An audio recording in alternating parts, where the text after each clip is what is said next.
What's up, VC? Kieran here. I'm gonna do something a little different. I was moving all my CDs around from one room to another of my apartment, and I was looking through all the jazz CDs I have. So many, probably, I don't know, 200 jazz CDs, and so much good music that I can't share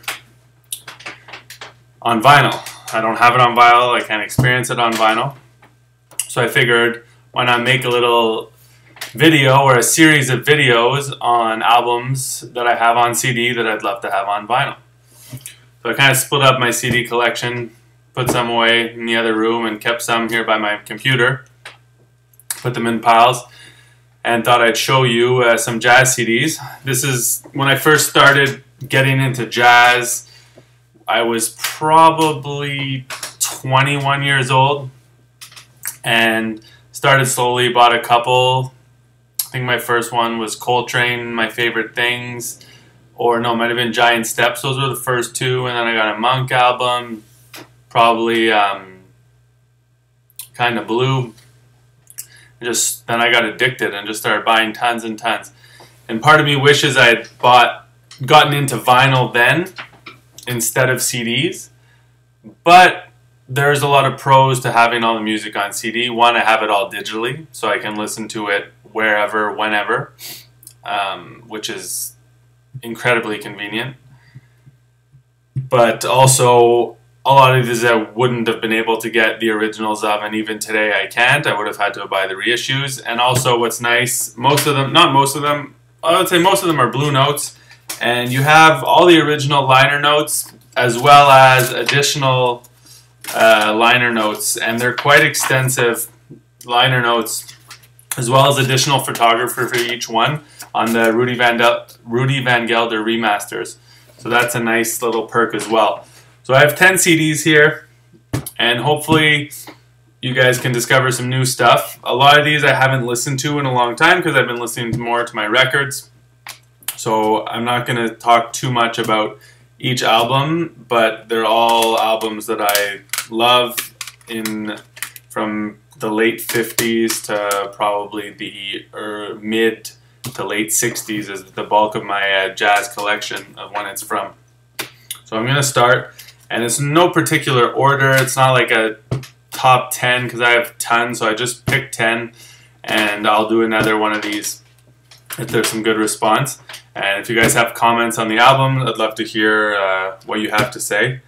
And I'm sure you know some of the albums, but definitely I don't think you're going to know all of them because there's just so many.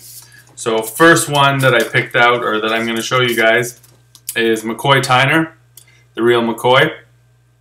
This is an absolutely essential jazz album. I was just talking about in my last video the McCoy Tyner 70s releases, which are great releases and readily available on vinyl.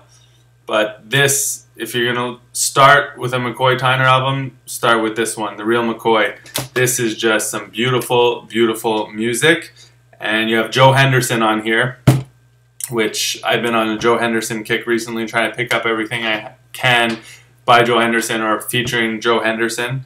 And you also have the man Ron Carter and Elvin Jones on drums. So this is basic quartet, small lineup, and just beautifully, beautifully executed music. So this is what they look like here, pretty much the Blue Notes. They reproduce that, and they're all remastered by Rudy Van Gelder. So you see that, the Rudy Van Gelder edition. And like I said, quite a bit of, you have all the original liner notes, just like I was showing you before, which is nice. And you have extra photos. There's my man Joe on there. And this one's by Bob Blumenthal.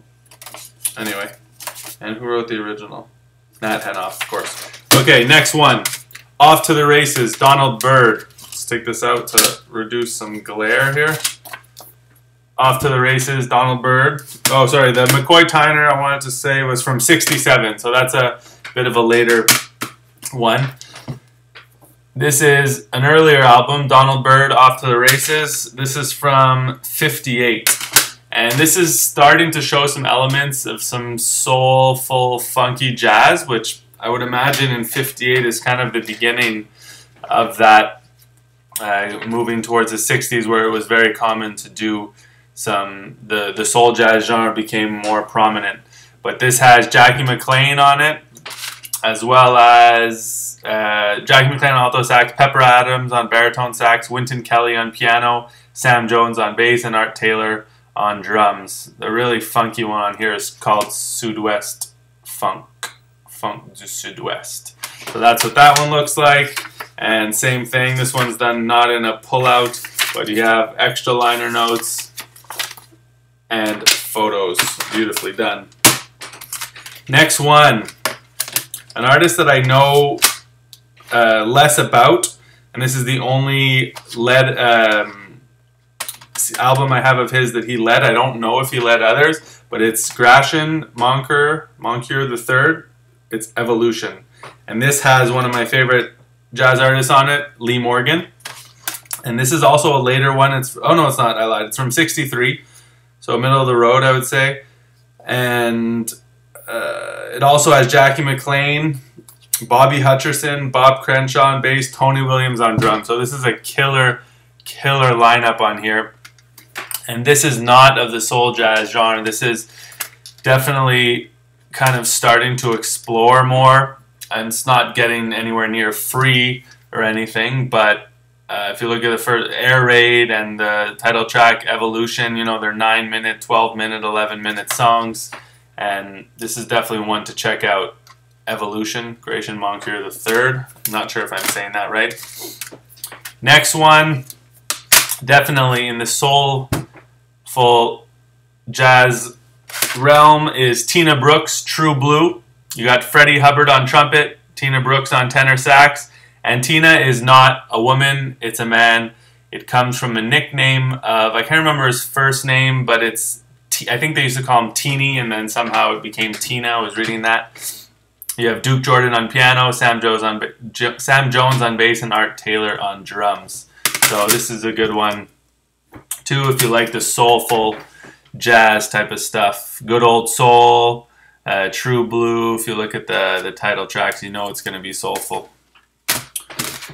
Another soul jazz one, an artist I have quite a few CDs of, Soul Station, Hank Mobley. It's really dark and hard to see.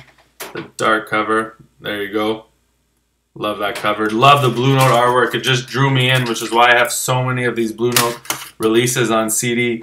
But this one is just a quartet. It has Wynton Kelly on piano, Paul Chambers on bass, and my man Art Blakey on drums. This one has, I mean, this is kind of really when you're getting into the soulful jazz. This is from 1960. This I Dig of You, Dig Dis, Split Feelings, and the title track Soul Station. So if you like soul jazz at all, this is kind of a must-have. Next one is one that I've played a ton, and I love putting it on late at night or if I'm having dinner at home with a glass of wine. It's just so smooth. Might not be everyone's taste, but wow, do I love this album. This is Kenny Burrell, Midnight Blue. Would love to have this one on vinyl. I'd love to have all of these on vinyl, but anyway, so this you have Stanley Turrentine. I don't even know who this is. You have Major Hawley Jr. on bass, Bill English on drums, and Ray Barretto on conga. But man, the opening track, Chitlin's Con Carne, whoo, Wavy Gravy, Midnight Blue, Soul Lament. I mean, everything on here is killer. So if you don't know this, definitely worth checking out. Kenny Burrell, Midnight Blue. That one is from '67, so later '60s. Next one. This I put in the realm of, I guess, the real McCoy on here in terms of just beautiful, incredible music. And this is Wayne Shorter, Night Dreamer. Just love the artwork on this. And this has my man again, Lee Morgan. If I could have everything, I'm not a completist, but if I could have all the Blue Notes with Lee Morgan on them, that would make me happy, but it's just not realistic. Not at this point anyway. But Lee Morgan, Wayne Shorter, McCoy Tyner on piano, Reggie Workman on bass, and Elvin Jones. Like, Come on. Shorter, Tyner, Workman, and Elvin Jones, and then you throw in Lee Morgan. Oh my God. What I would have done to see those guys perform live.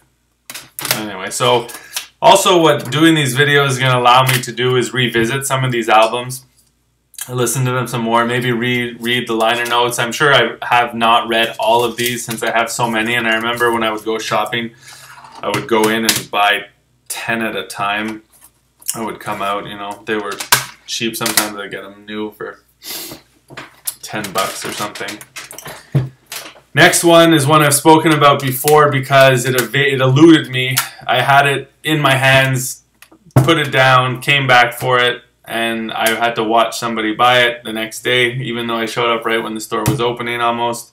And this is Art Blakey, Mosaic. I Will Find You One Day, Mosaic. Jazz Messengers. I love Art Blakey.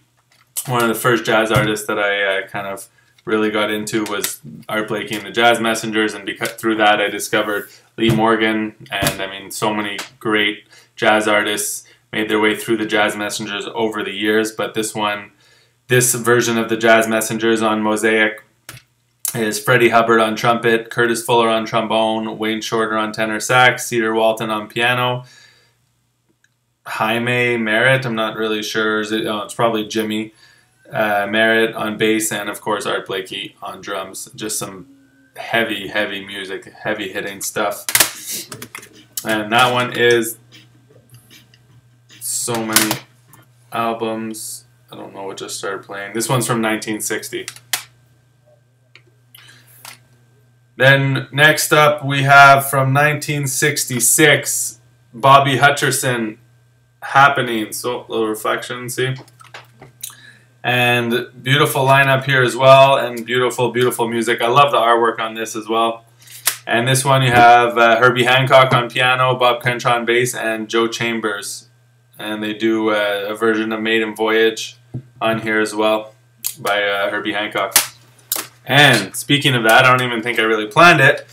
The last one to show you is Maiden Voyage by Herbie Hancock. How about that? Again, just this Blue Note artwork. I can't say it enough how much I love it, and there's a reason why they're so collectible.